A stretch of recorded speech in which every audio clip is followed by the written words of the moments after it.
Je traverse le Sri Lanka à pied et ce matin, je me suis réveillé avec l'armée devant moi.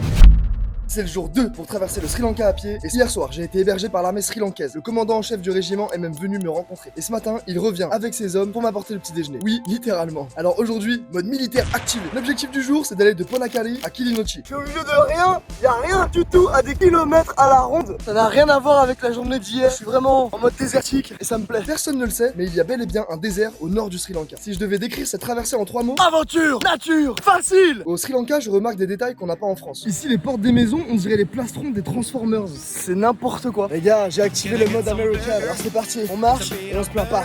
Pouf. Après 4 heures de marche, j'ai fait une pause. Mais il y a un local qui a commencé à me dévisager. En fait, il voulait juste une photo. Allô, salam.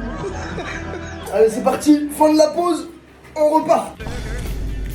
Après ma traversée du désert, j'en étais pas au bout de mes peines car j'ai croisé 2 animaux mortels pour l'heure. Pour commencer, un serpent mort sur le bord d'une route. Mais surtout, je viens de voir mon premier crocodile, ça fait grave bader. Il était juste là, il vient de plonger dans l'eau.